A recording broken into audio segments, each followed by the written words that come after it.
Grace rises before the sun paints the Kentucky hills with its first light, her movements slow and deliberate in the pre-dawn chill of her small cabin room. The air is thick with the familiar sense of damp wood and beans simmering slowly on the old stove. A smell that has clung to her clothes and her skin for decades. Her hands, a gnarled map of wrinkles and calluses from a lifetime of scrubbing other people's floors, move with an ingrained memory as she runs her fingers over the rough, worn surface of an old wooden rolling pin. She lights the wood stove, the flicker of the flame casting long shadows on the peeling walls. On a small dusty shelf next to a flickering candle rests her most precious possession. A faded, folded photograph of Lucy, her older sister, the one who left for California all those years ago and never came back. She doesn't know it yet, but that simple photograph she gazes at with a quiet, lingering nostalgia is not just a memory. It is a key, a forgotten promise about to unlock a door she believed was sealed forever by the relentless passage of time and the vastness of distance. Before we continue Grace's story, we want to share that this narrative was created with the assistance of artificial intelligence, but has been carefully reviewed and shaped by our team to convey real human emotions and meaningful reflections. Our goal is to tell stories that resonate deeply and spark conversation about the values that truly matter in life, like family, dignity, and justice. If you find value in these kinds of stories and want to see more content that touches the heart and soul, we kindly ask you to subscribe to our channel. Please also give this video a thumbs up to help us reach more people, and don't forget to leave a comment telling us where you are watching from. Your support is what allows us to continue bringing these powerful narratives to life for our community, and we are deeply grateful for every single one of you who joins us on this journey. Grace is 71 years old, though the weariness in her bones makes her feel much older. Her life is a quiet rhythm of solitude, contained within the four walls of this cabin that groans with every gust of wind. Her face is a testament to her past, etched with deep lines earned under the harsh sun and through countless tears shed in private. Her back is permanently stooped from decades of leaning over washboards and buckets, her reward a persistent ache that never quite fades. She moves through her day with a practiced efficiency, her world having shrunk to the path between her bed, her stove, and the small porch where she watches the seasons change. Her son, Robert, the one with the college degree and the fancy city life, is a distant voice on the phone, his calls becoming shorter and less frequent with each passing year, leaving a void in her life that the silence of the hills cannot fill. She is a woman forgotten by the world, a relic of a past her own child wishes to erase. Her mind often drifts back to the sacrifices she made, each one a stone laid on the path of her son's success.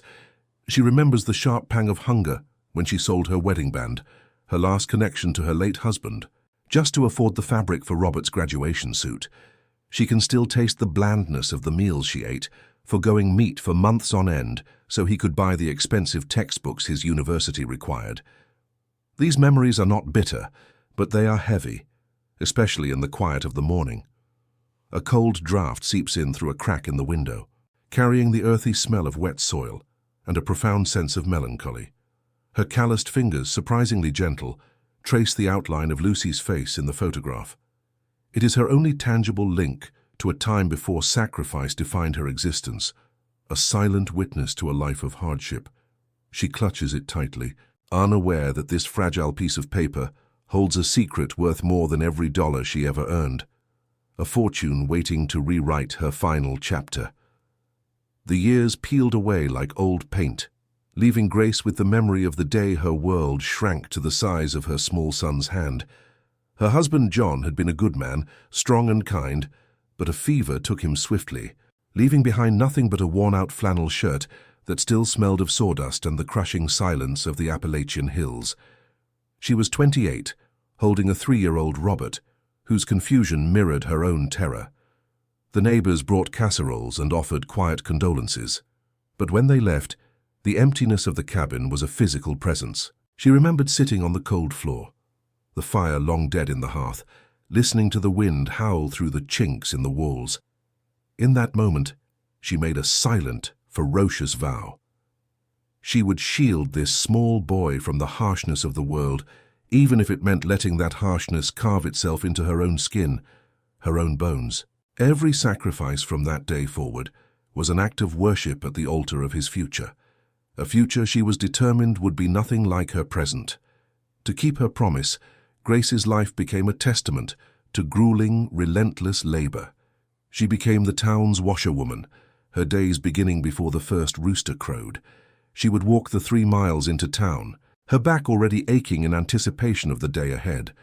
Her hands, which had once known the softness of kneading dough for her own family, were now perpetually plunged into scalding water, scrubbing the dirt from the clothes of people who would never know her name.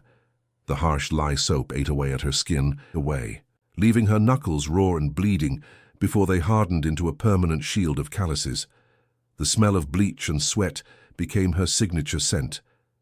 At night, she would return to the cabin, every muscle screaming in protest, and cook for Robert, her exhaustion a heavy cloak she could never take off. Her body was a tool, and she was wearing it down to nothing for him, one washed shirt, one scrubbed floor at a time. There were sacrifices that cut deeper than the daily grind, moments that seared themselves into her memory with the heat of a branding iron. When Robert was 14, he came home with a list of books required for high school. Their cost an astronomical sum that might as well have been $1 million. Grace looked at her son's hopeful face, and then out the window at her small herd of goats, her only real asset and the source of the milk they drank. That week she sold them, one by one, to a neighboring farmer.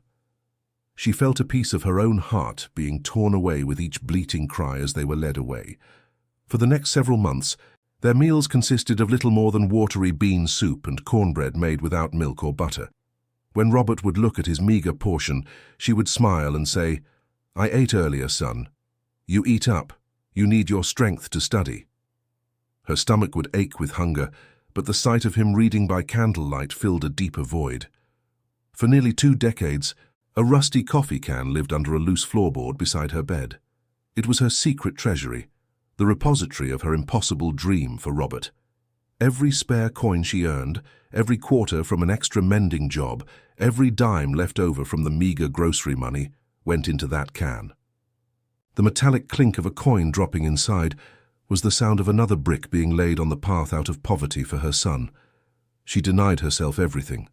Her shoes had holes in the soles that she patched with cardboard, and her only dress was a patchwork of faded fabrics. The can grew heavier year by year, a dense concentration of her physical pain and unwavering hope.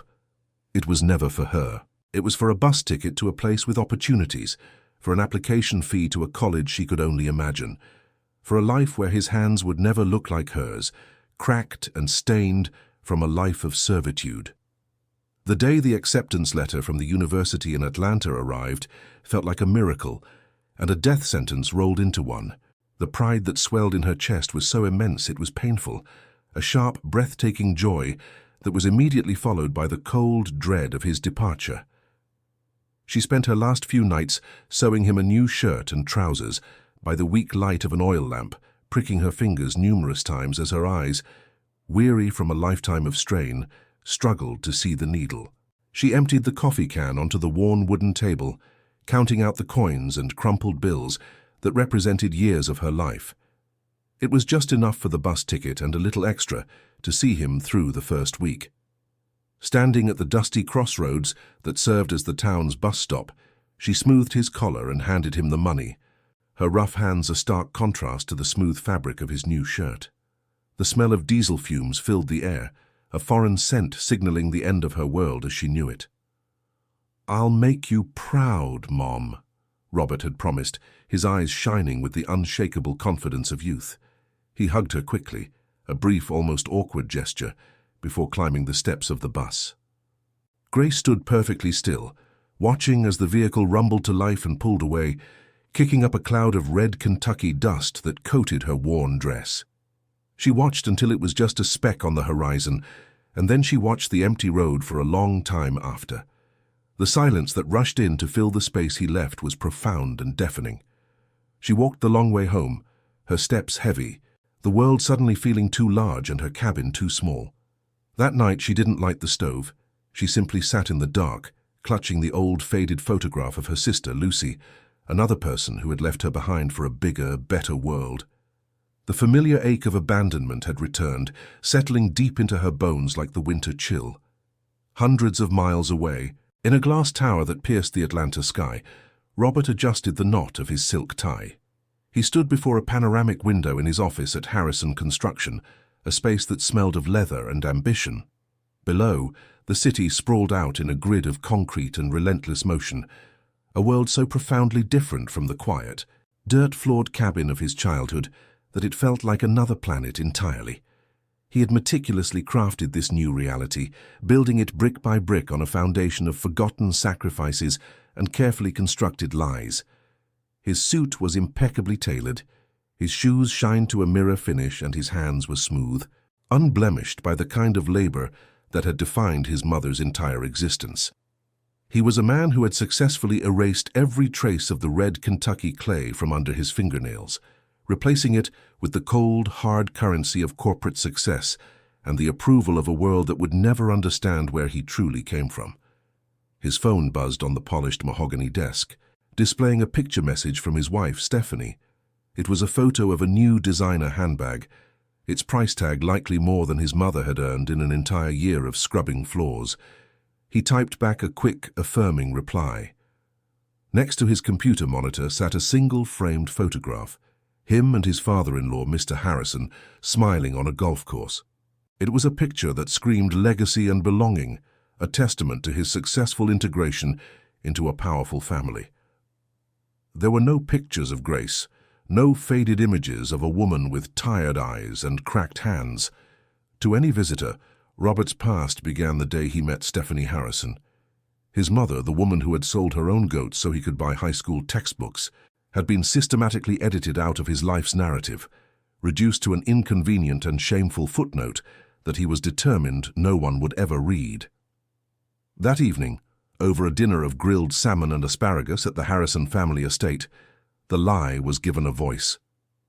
The air was filled with the soft clinking of silverware on porcelain and polite conversation about stock portfolios and a planned trip to Europe. Mr. Harrison, a man whose presence filled any room, turned his sharp gaze to Robert. "You know, son, you never talk much about your family. What was your mother like?" Robert took a slow sip of his wine, the expensive liquid feeling thick and sour in his throat. He placed the glass down with a steady hand. "My mother died years ago, Mr. Harrison," he said, his voice a carefully modulated performance of solemnity. "A simple country woman, very kind, but she was always sickly. I was practically raised by the community." The lie slipped out so easily, so practiced, that it almost felt true. Across the table, Stephanie gave his hand a sympathetic squeeze, her touch both a comfort and a reinforcement of the cage he had built around himself. Later that night, as he was preparing for bed in their sterile, minimalist bedroom, his phone vibrated with a call from an unknown number with a Kentucky area code. His heart gave a painful lurch. It was probably her neighbor, calling on her behalf. He stared at the screen, the insistent buzzing a frantic plea from a world he had disowned. A fleeting image of his mother's face, etched with worry, flashed through his mind. A pang of guilt, sharp and unwelcome, pierced through his carefully constructed armor. But it was quickly followed by a cold wave of fear. He imagined Stephanie's look of disgust, Mr. Harrison's disappointment, the unraveling of his entire life, if the truth were ever to be exposed. He pressed the red icon, silencing the call and the ghost of his past along with it. He could not afford the smell of wood smoke and poverty to cling to him now. It would stain the pristine fabric of his new life. While Grace shivered under a thin, worn blanket in her drafty cabin, the dampness seeping into her old bones, Robert and Stephanie moved through their sprawling modern home. The floors were polished marble, cool and unforgiving underfoot. Abstract art hung on stark white walls, and the kitchen was a gleaming expanse of stainless steel and granite, a space that had never known the simple, earthy smell of simmering beans. They sat on a white leather sofa, sipping imported wine. Stephanie scrolled through a travel blog on her tablet, her painted fingernails a stark contrast to the memory of his mother's, which were always broken and stained with dirt. "I saw a documentary about Appalachia," she commented idly, a note of detached pity in her voice. "It's just so bleak. I can't imagine people actually choosing to live in such squalor, so disconnected from everything that matters." Robert said nothing, just nodded in agreement as her words echoed the deepest, most hidden fears in his own heart. The pressure to maintain the facade was constant, a low hum of anxiety beneath the surface of his success. Stephanie, for all her affection, was a guardian of the world he now inhabited, and her standards were absolute. A few weeks prior, he had almost let slip a memory of catching fireflies in a jar, a simple, rustic childhood joy. The look of confusion on her face had been enough to make his blood run cold. "We have to be careful, Rob," she had told him later that night, her tone soft but firm. "My father values a clean background, a certain pedigree. We can't afford any surprises or messy histories. Our future depends on it." Her words were not a threat but a statement of fact, a reminder of the terms of his acceptance. He understood perfectly. The past was not just a memory, it was a liability, and his mother, with her calloused hands and her unwavering, inconvenient love, was the biggest liability of all. A plan, cold and cruel, began to form in the darkest corners of his mind. The crunch of tires on the gravel path was a sound so foreign it made Grace's heart skip a beat. She looked up from her small vegetable patch to see a sleek, dark car gleaming like a polished stone against the rustic backdrop of her dilapidated cabin. Robert stepped out, dressed in a crisp suit that seemed to repel the dust of his childhood home. A flicker of hope ignited within her, a foolish, maternal warmth that was instantly extinguished by the cold, detached look in his eyes. He wasn't here for a visit. He was here on a mission. "Mom," he began, his voice devoid of any real emotion, a carefully rehearsed performance of concern. "I have some bad news. They've sold this land to developers. They're going to tear all this down in a week." The lie was delivered with such conviction that for a moment the ground beneath Grace's worn-out shoes felt as unstable as her son's words. She looked at her home, the only one she had ever known, and felt a profound, disorienting wave of fear. He continued his carefully constructed narrative, painting a picture of a new life for her, one he had supposedly arranged out of the goodness of his heart. "But don't you worry, I've found a wonderful place for you," he said, his words smooth and practiced. "It's a retirement community just outside the city. It has beautiful gardens, nurses on call, and plenty of people your own age. You won't have to worry about a thing." Grace, confused and overwhelmed by the suddenness of it all, could only nod. Her trust in her son, a deeply ingrained instinct she couldn't simply turn off. He hurried her along, a sense of urgency in his movements that bordered on impatience. "We have to go now. Just pack a few things." He watched as she slowly folded her only good dress and placed it in a thin plastic grocery bag. Her gnarled hands trembling as she added the faded photograph of her sister, Lucy. He didn't offer to help. He simply stood by the door, a stranger in the house built by his mother's sacrifice. The drive to Atlanta was shrouded in a heavy, oppressive silence. Grace sat in the plush passenger seat, the smell of expensive leather, a suffocating contrast to the familiar scent of wood smoke and damp earth that clung to her clothes. She watched the green, rolling hills of Kentucky flatten into the sprawling, impersonal highways of Georgia, each mile a painful severance from her past. Robert kept his eyes fixed on the road, his knuckles white as he gripped the steering wheel. He glanced at his gold watch several times, the gesture a clear signal that this was an unwelcome detour in his important life. Grace tried to ask a question about the new place, but her voice was a small, timid thing that was swallowed by the hum of the engine. She saw her own reflection in the window, a frail old woman being ferried away from everything she had ever loved, by the son she had given everything to raise. The silence wasn't peaceful. It was a wall he had built between them, solid and insurmountable. They arrived not at a place with gardens and sunshine, but at a grim monolithic building of grey concrete and sorrow. A tarnished sign read, "St. Jude's Care Home." The air that greeted them as Robert opened the car door was a sickening cocktail of bleach, overcooked cabbage, and a pervasive underlying odor of decay and forgotten lives. The windows were streaked with grime, and the paint on the walls was peeling in long, leprous strips. This was not the haven he had promised. It was a warehouse for the unwanted, a place where people came to wait for the end.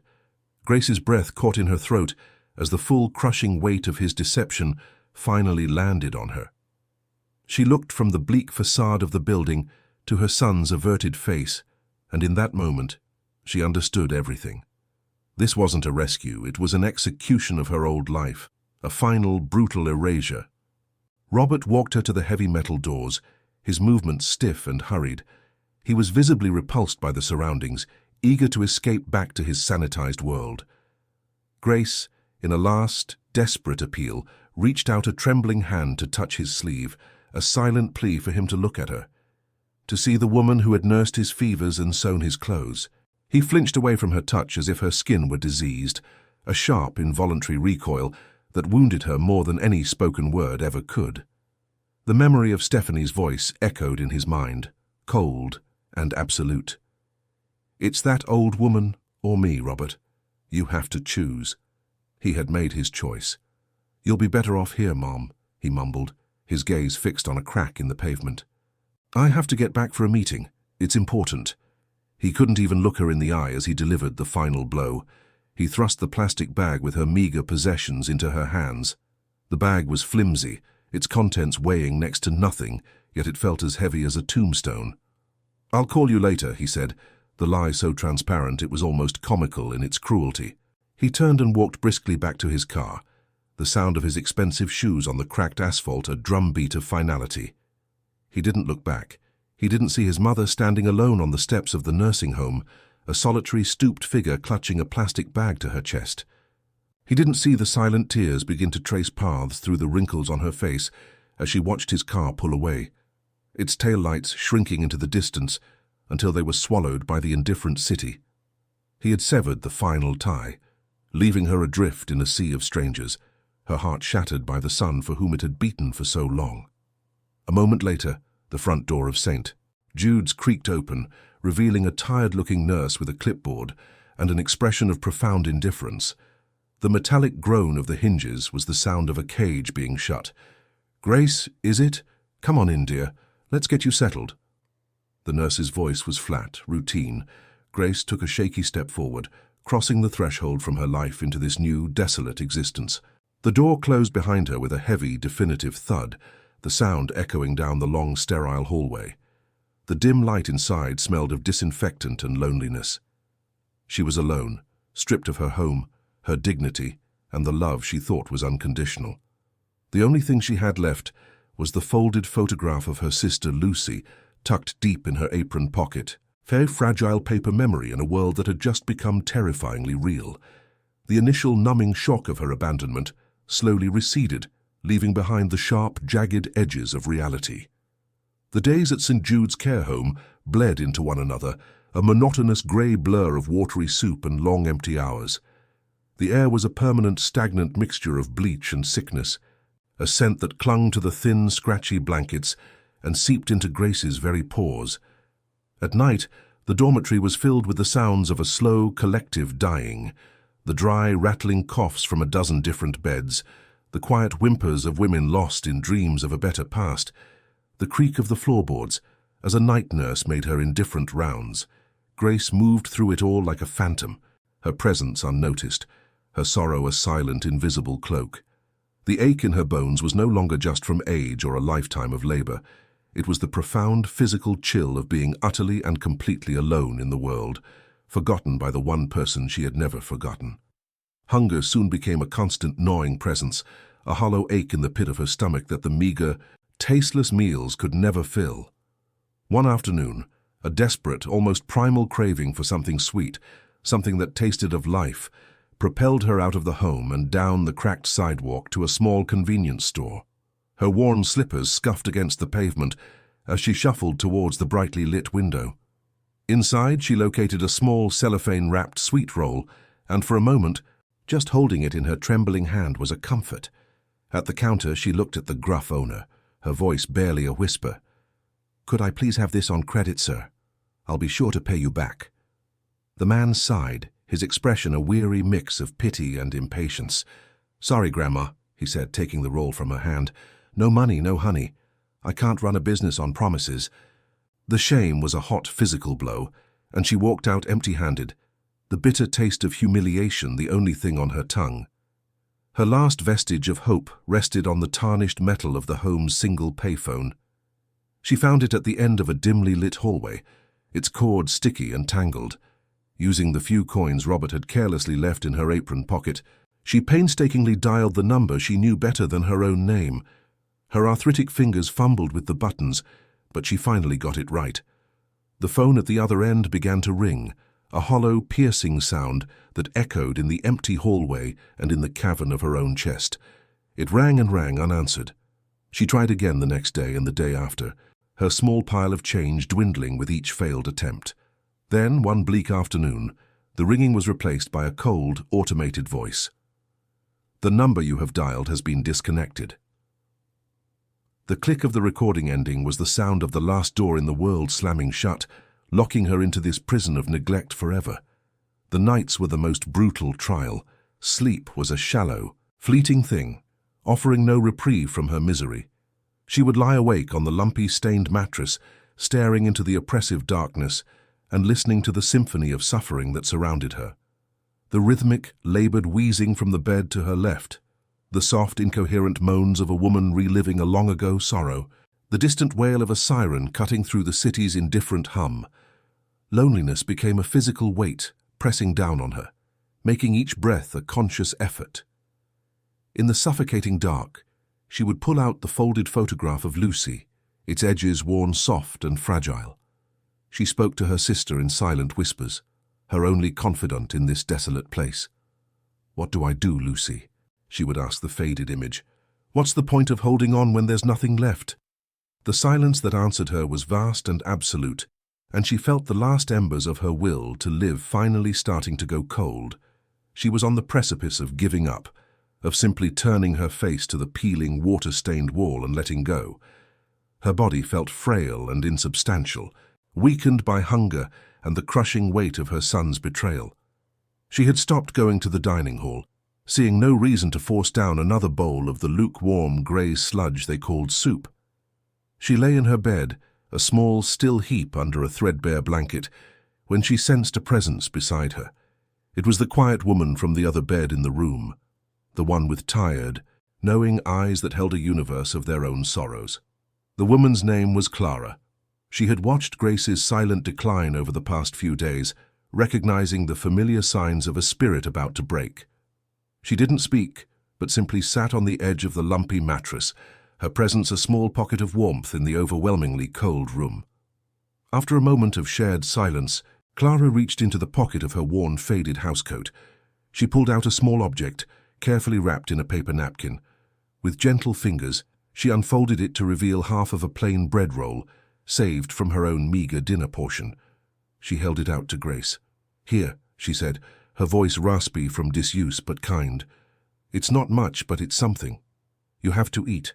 Grace looked from the offered bread to Clara's face, and in her tired eyes she saw not pity but solidarity. It was the first act of genuine human kindness she had received in what felt like a lifetime.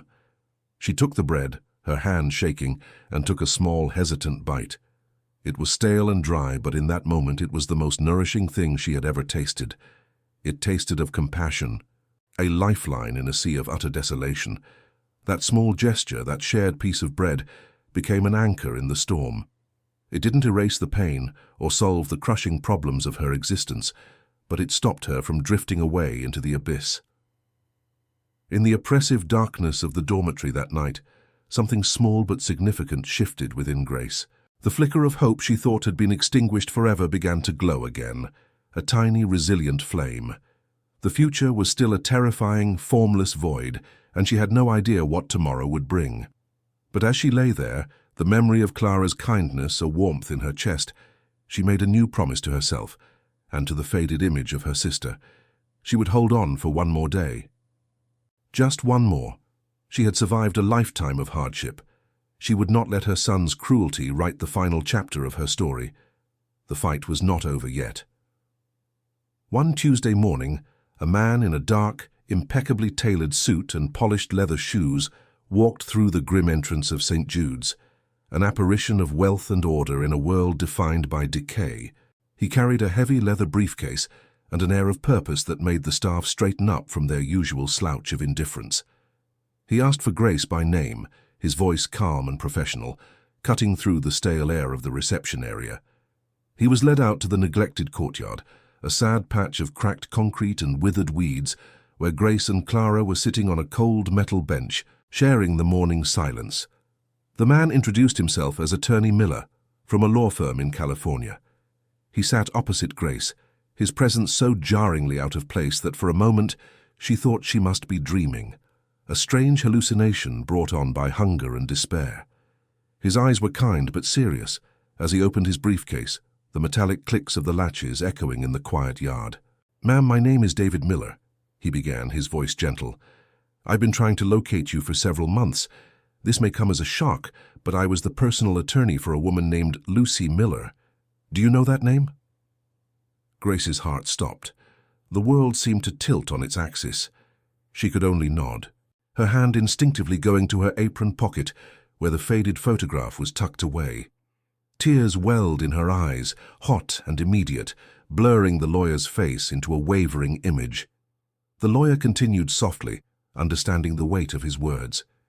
"Lucy passed away 6 months ago. She spoke of you often. She never forgot you, Grace. In her final years, she dedicated a great deal of effort to finding you, and her last will and testament is a reflection of that search." He paused, letting the information settle, giving her a moment to absorb the twin blows of her sister's death and her unexpected remembrance. The name, spoken aloud after so many decades of silence, was a key turning in a lock deep inside her. Attorney Miller slid a thick, notarized document across the grimy surface of the metal table between them. He pointed to a specific line, his finger resting on a number that seemed to have too many zeros to be real. "Lucy was a very shrewd businesswoman," he explained, his voice steady and clear. "She invested in California real estate decades ago, long before the boom. She lived a very simple life, but she accumulated a significant fortune.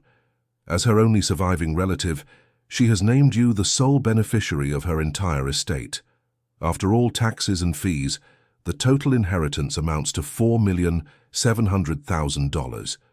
Grace stared at the number, but her mind couldn't process it. The figure was an abstraction, a string of digits with no connection to her reality of stale bread and thin blankets. The only words that truly registered, the only ones that mattered, were, "She never forgot you." The money was a distant, incomprehensible noise, but the confirmation of her sister's love was a profound, soul-shaking thunderclap that finally broke through the grey fog of her despair. The following days were a whirlwind of official procedures that felt utterly surreal. Attorney Miller handled everything with quiet efficiency, shielding Grace from the complexities of the legal system.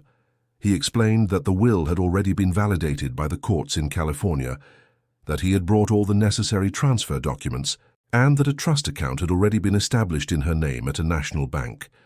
He sat with her for hours, patiently explaining each form before she signed it with a trembling, unsteady hand. Clara sat beside her through it all, a silent, steadying presence holding her friend's hand when the lawyer's words became too overwhelming. For Grace, the process was less about gaining a fortune and more about reclaiming a history. Each signature was an act of acknowledging her sister's life, a life lived so far away, yet still deeply connected to her own.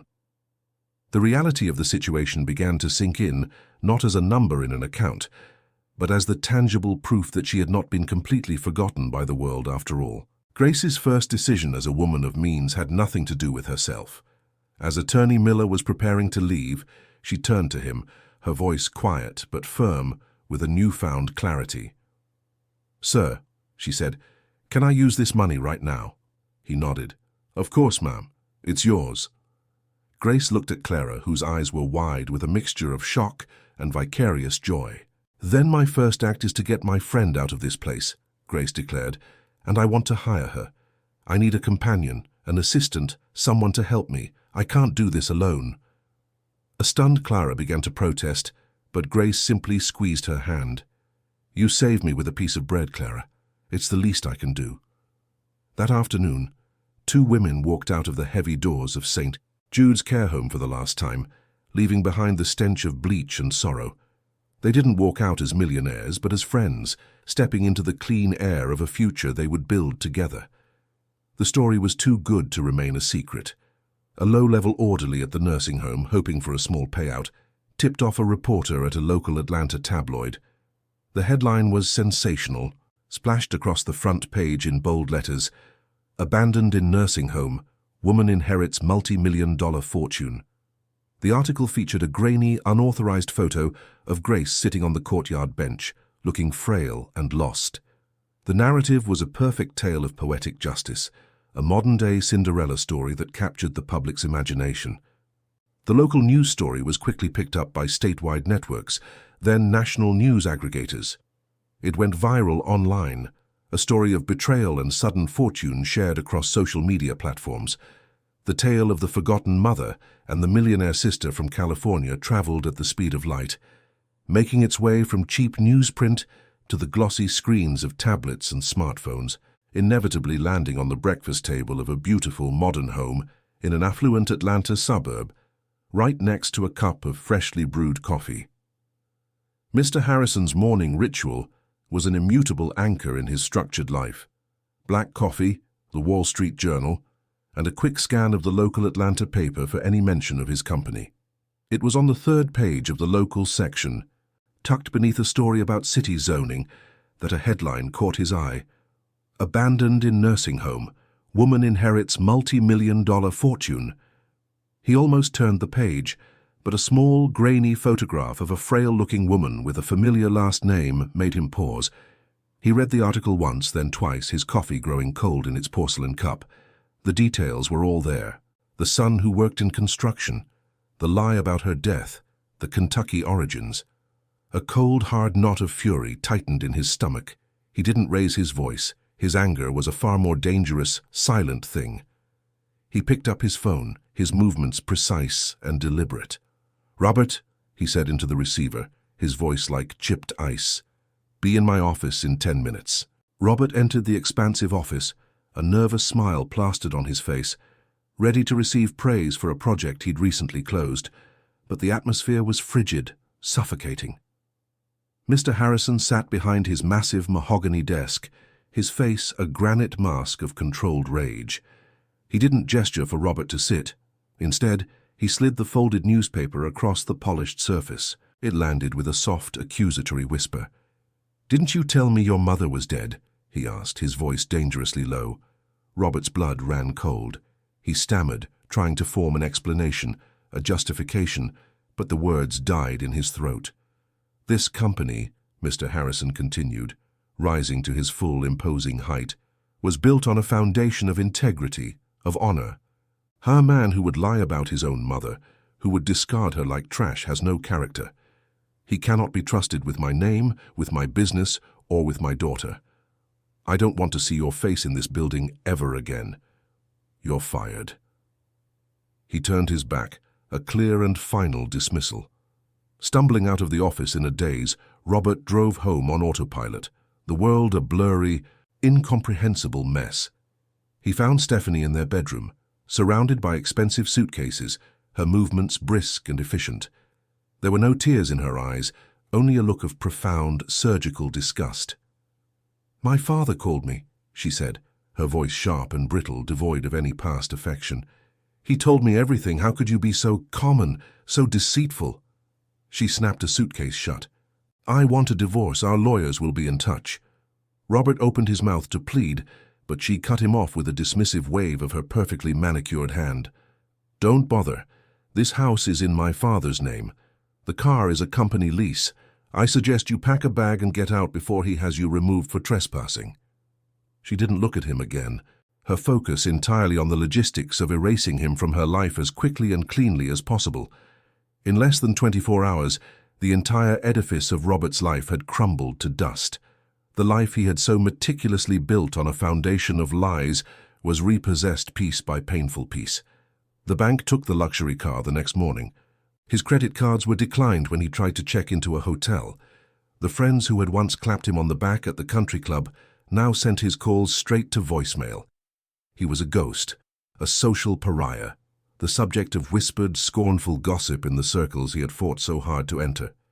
He ended up in a dingy motel on the outskirts of the city, the air thick with the smell of stale cigarettes and desperation.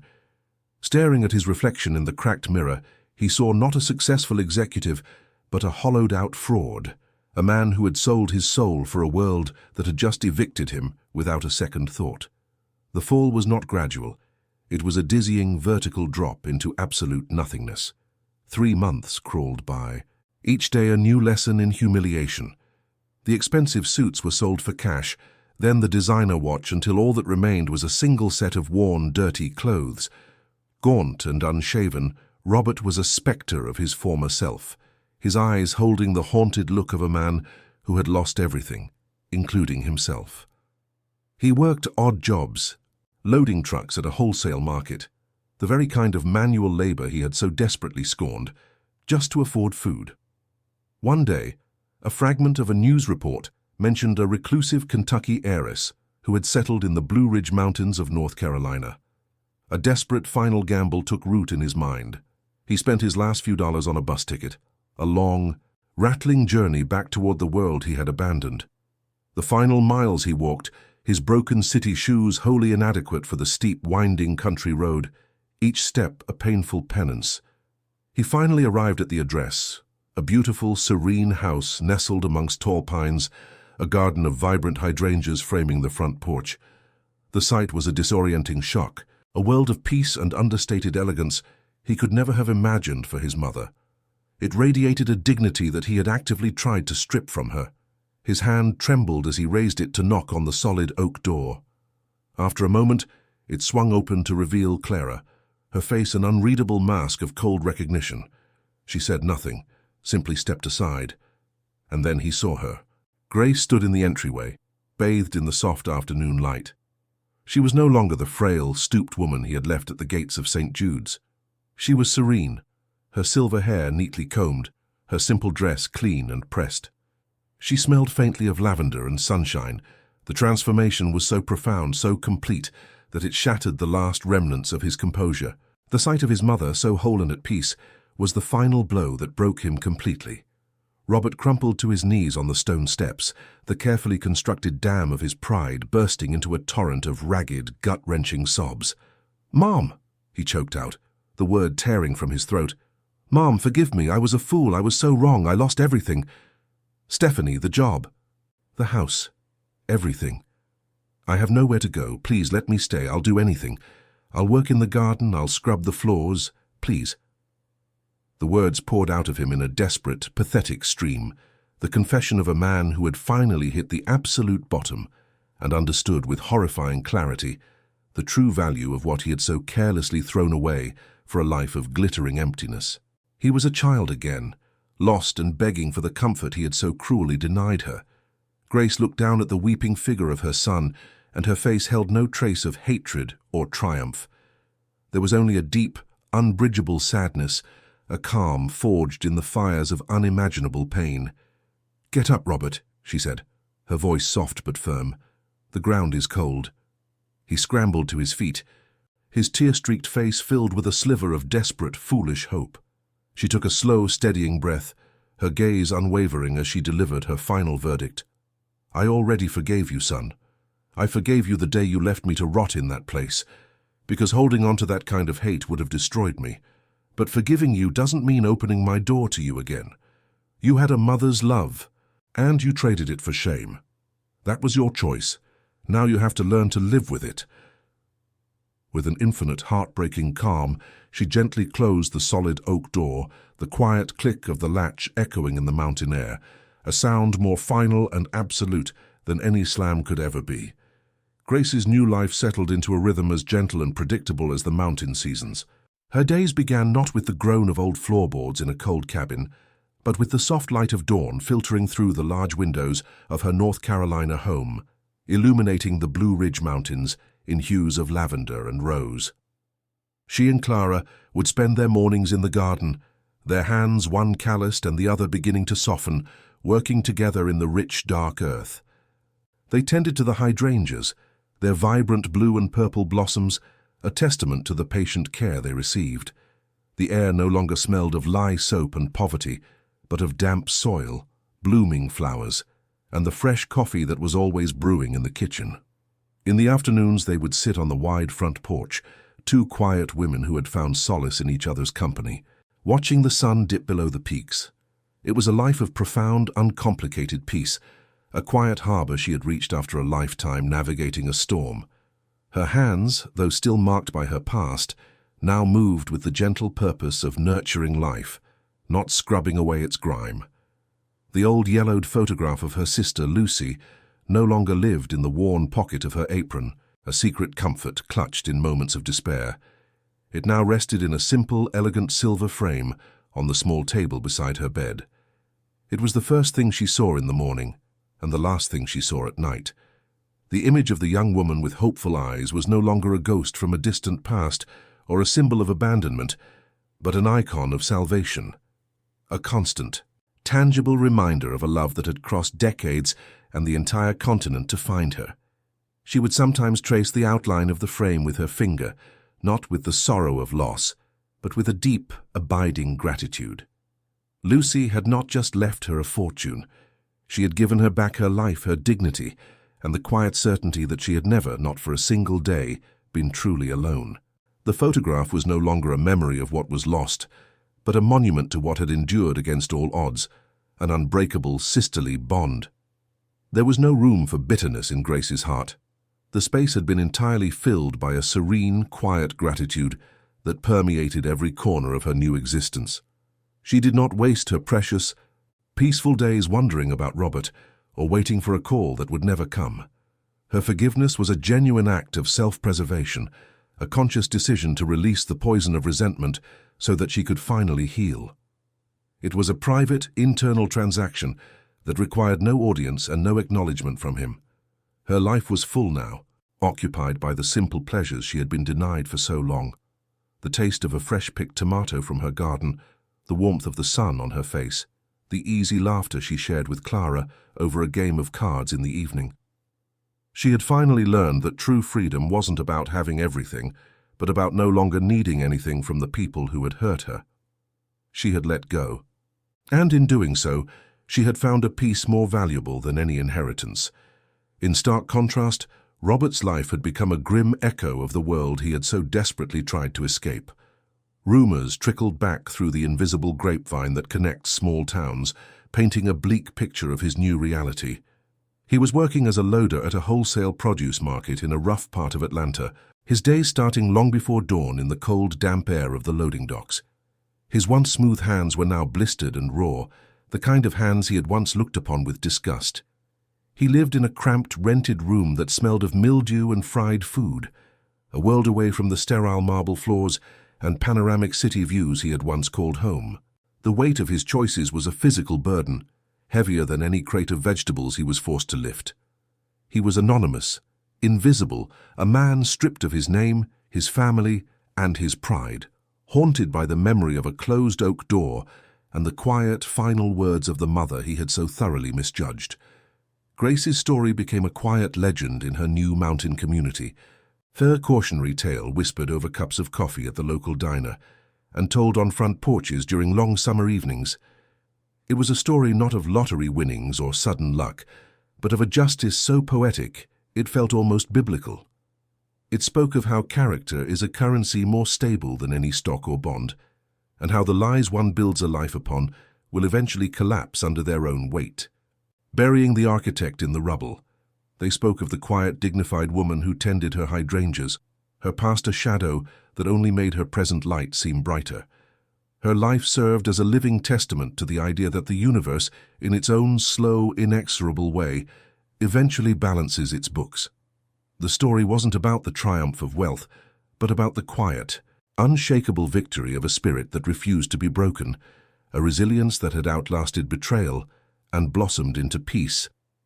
The sun set over the blue ridge, painting the sky in strokes of orange and deep purple.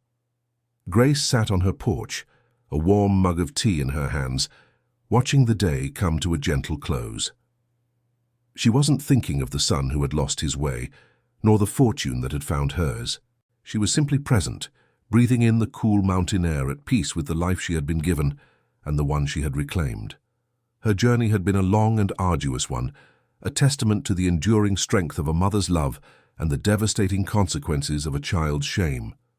Her story was a quiet but powerful reminder that some debts are not paid with money, and some doors, once closed, can never be reopened. Because true worth isn't in the money you inherit, but in the loyalty that should never have been lost.